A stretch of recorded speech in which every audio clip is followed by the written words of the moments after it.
শাকিব খানের সঙ্গে জুটি বেঁধে প্রিয়তমা ও রাজকুমার ছবি নির্মাণ করেছেন প্রযোজক ও ভার্সেটাইল মিডিয়ার কর্ণধার আরশাদ আদনান।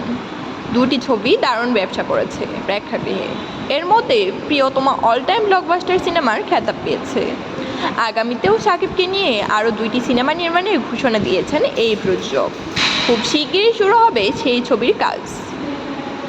এ পর্যন্ত সবকিছু ঠিকঠাকই ছিল, কিন্তু বুধবার সন্ধ্যায় আরশাদ আদনানের এক ফেসবুক পোস্টকে কেন্দ্র করে ক্ষুব্ধ হয়েছেন শাকিব ভক্তরা।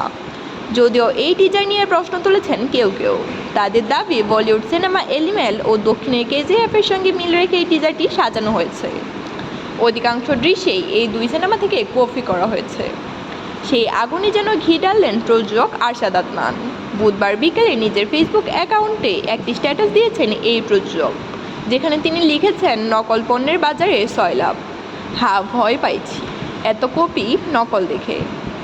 স্ট্যাটাসে প্রত্যক্ষভাবে কোনো নাম প্রকাশ না করলেও ভক্তদের বুঝতে কষ্ট হয়নি আরশাদের তীরের নিশানায় কারা ছিলেন। সিনেমায় চঞ্চল চৌধুরীর একটি সংলাপ বেশ আলোড়ন সৃষ্টি করেছে, যেখানে তাকে বলতে শোনা যায়, তুফান, খুব ভয় পাইছি রে। সিনেমায় নির্মাতা রায়হান রাফি বুধবার দুপুরে একটি ফেসবুক স্ট্যাটাস দেন। সেখানে তিনি লিখেন, কিরে ভয় পাইছিস? এরপরই আরশাদ আদনানের এই স্ট্যাটাসের সঙ্গে যোগসূত্র খুঁজে পান শাকিব ভক্তরা।